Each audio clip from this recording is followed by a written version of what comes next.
በነገራችን ላይ ኢየሱስ መገለጽ ሲሆን ከ2000 ዓመት አቆጥሩትም ከዘላለም ዳርቻ ነው የሚቆጠረው። ኢየሱስ ማለት ጻፉ እግዚአብሔር በደማቁ ማለት ነው። ፀሐይን ከጨረሯ እንደማትለዩት አብንና ወልድን ማንም ሰው እዚህ ውስጥ መለየት አይችልም። ማለት እግዚአብሔር ማለት ብለ ኢየሱስን መለየት አይችልም። ኢየሱስ ማለት ብላችሁ እግዚአብሔር አባቱን መለየት አይችልም። የእግዚአብሔር የክብሩ ነጸብራቅ ኢየሱስ ክርስቶስ ያልተበረዘ እግዚአብሔር ውበት ማለት ነው። የትም ሄደህ ነው የምነግርህ ከኢየሱስ ውጪ የአምላክን ውበት አታገኝም። ማንም ሰው ኢየሱስ ጋር ካልደረሰ እግዚአብሔርን ሊያውቀውም ሊያብራራውም አይችልም።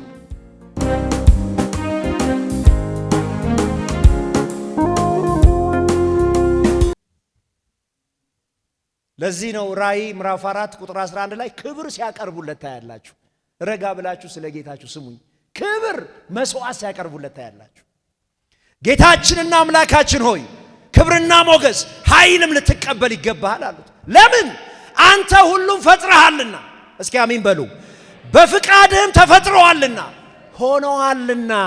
ሁሉን የፈጠርክ ስለሆንክ አንተ ክብርና ሞገስ ሰማይ አንዱ የሚዘመረው መዝሙር ሁሉን ስለፈጠረው ነገር ነው የሚዘመርለት።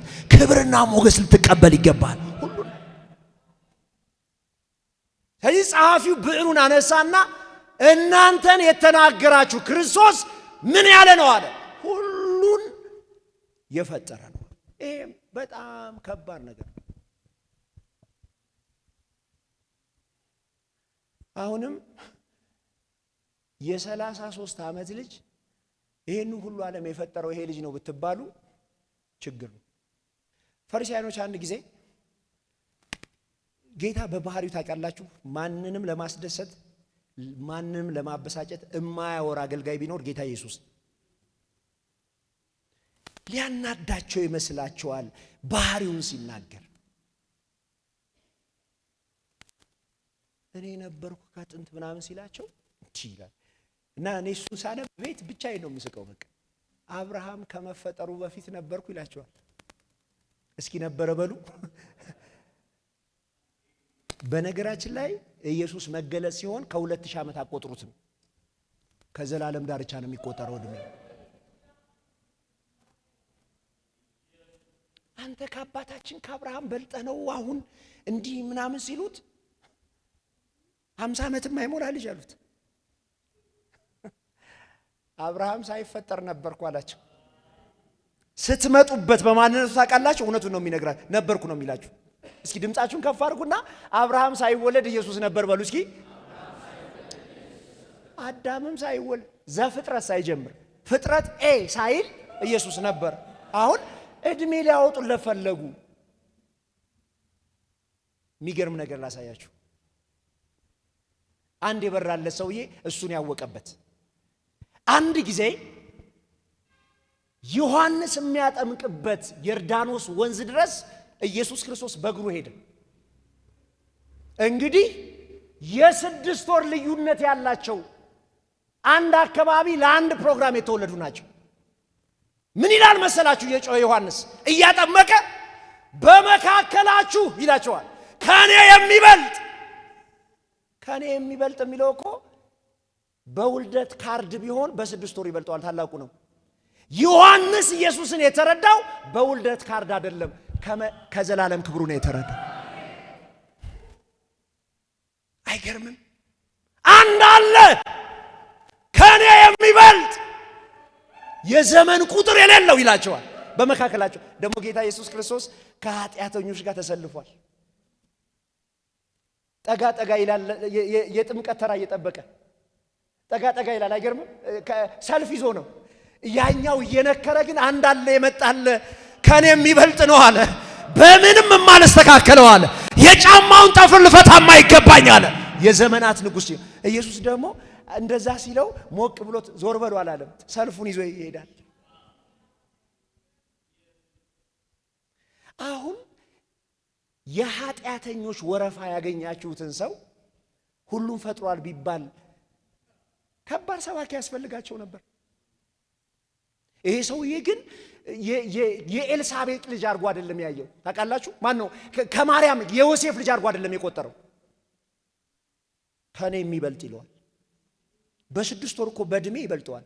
ዮሐንስ የ6 ወር ታላቁ ነው። ከዘላለም ነው ከመውጫው ነው የተረጎመው። ታውቃላችሁ? እድሜውን ሊለካ አልፈልግም። ለዚህ ምስክር እኮ ውሃው ጋር ሲደርስ ላጥምቅሃለሁ። በፍጹም አለ ጌታ ኢየሱስ። ሁሉን የፈጠረ ግን በሰው እጅ ሲጠመቅ አይታችሁ።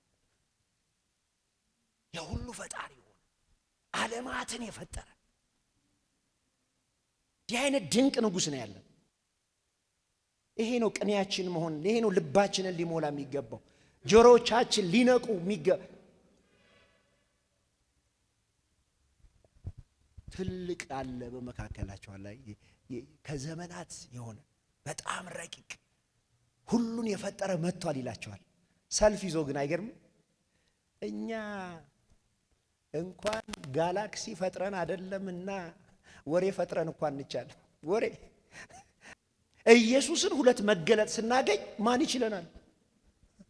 ዓለማትን ፈጥሮ ግን አንድ ከናዝሬት የመጣ የገጠር ልጅ ሆኖ ሰልፍ ይዟል።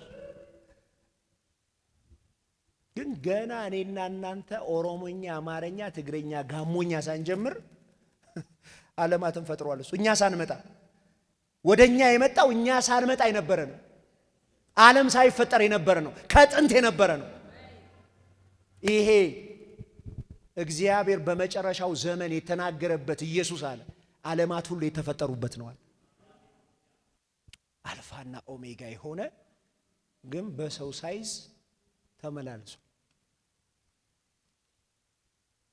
ይህን ካለ በኋላ ሶስተኛ ሁሉ ወራሽ ነው አለን። እስኪ ሁሉ ወራሽ ነው በሉ። ይሄ እውነት ለዘላለም አይነቀልባችሁ። ኢየሱስ ስንት ወራሽ ነው? ሁሉን ወራሽ ነው። ሁለተኛ ምንድን ነው? ዓለማት ሁሉ የተፈጠሩበት ምንጭ ነው እሱ። ሶስተኛ ምንድን ነው አለን ሲጽፍልን? የእግዚአብሔር የክብሩ ነጸብራቅ ነው ይላል። ኢየሱስ ስሙ ይባል። ቁልጭ አለ የክብሩ ነጸብራቅ ነው። ዕብራውያን ምዕራፍ 1 ቁጥር 3 ላይ እርሱም የክብሩ ነጸብራቅና የባህሪው ምሳሌ ሆኖ ሁሉን በስልጣኑ ቃል እየደገፈ ኃጢአታችንን በራሱ ካነጻ በኋላ በሰማያት በግርማው ቀኝ ተቀመጠ ይላል። እርሱ የክብሩ ነጸብራቅ ነው። ኢየሱስ ማለት ጻፉ። እርግጠኛ ነኝ መዝሙር የምትሰሩ ሰዎች አላችሁ። በዚህ ኢየሱስ ማለት እግዚአብሔር በደማቁ ማለት ነው። ጻፉ። ደመቅ ያለ እግዚአብሔር ማለት ነው። እርሱም የክብሩ ነጸብራቅ ነው። አሁንም ጻፉ። ኢየሱስ ማለት እግዚአብሔር ተንጸባርቆ ማለት ነው።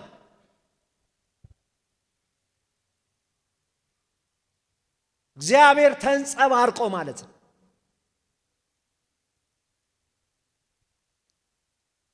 እግዚአብሔር ድምቅ ብሎ ማለት ነው።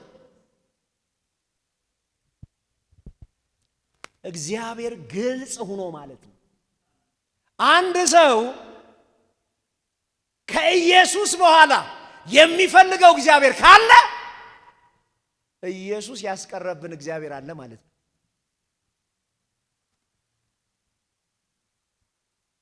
ደማቁ እግዚአብሔር ማለት ነው ጌታ ኢየሱስ። ብላክ ዋይት ሳይሆን እንዳውም በእንግሊዘኛው ስታነቡት በጣም የሚያስደንቅ ፍቺ ይሰጣቸዋል።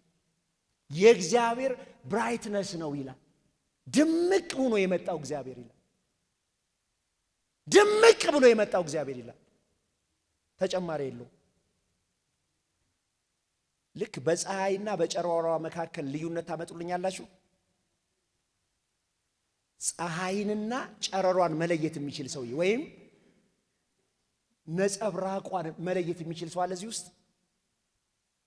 ፀሐይን ከጨረሯ እንደማትለዩት አብንና ወልድን ማንም ሰው እዚህ ውስጥ መለየት አይችልም። ማለት እግዚአብሔር ማለት ብለ ኢየሱስን መለየት አይችልም። ኢየሱስ ማለት ብላችሁ እግዚአብሔር አባቱን መለየት አይችልም። የእግዚአብሔር የክብሩ ነጸብራቅ። ጻፉማ። ከእግዚአብሔር የወጣ እግዚአብሔር ማለት ነው ኢየሱስ። የእግዚአብሔር ታይፕ አይነቱ አይደለም፣ ራሱ እግዚአብሔር ነው። ራሱ እግዚአብሔር ደምቅ ያለው እግዚአብሔር ድምቅ ብሎ በከለር የሆነው እግዚአብሔር ማለት ነው። ስሙ ለዘላለም የተባረከ ይሁን። ኢየሱስ ክርስቶስ እቺን ለማስታወሻ ያዙልኝ፣ ያልተበረዘ እግዚአብሔር ውበት ማለት ነው። የትም ሂደህ ነው የምነግርህ፣ ከኢየሱስ ውጪ የአምላክን ውበት አታገኘው። ያልተበረዘ የእግዚአብሔር ውበት ሙሴ አይደለም፣ ኤልያስ አይደለም፣ አብርሃም አይደለም፣ ኢየሱስ ክርስቶስ ነው። የናዝሬቱ ኢየሱስ ነው። ወዙ የእግዚአብሔር ወዝ፣ የእግዚአብሔር ወዝ፣ ትክክለኛ ገጽታው፣ ትክክለኛ ጠረኑ፣ ትክክለኛ ማንነቱ፣ መገለጫው። ማንም ሰው ኢየሱስ ጋር ካልደረሰ እግዚአብሔርን ሊያውቀውም ሊያብራራውም አይችልም። የመጨረሻው ውበት። ለዚህ ነው ቆላስይስ ምዕራፍ 2 ቁጥር 9 ላይ በእርሱ የመለኮት ሙላት ሁሉ በሰውነት ተገልጦ ይኖራል አለ። አይገርምም? በኢየሱስ ክርስቶስ የማን የመለኮት ሙላት በሁለት እግር ሆኖ ተገልጦ ይኖራል። ደመቅ ያለ እግዚአብሔር ማለት ነው።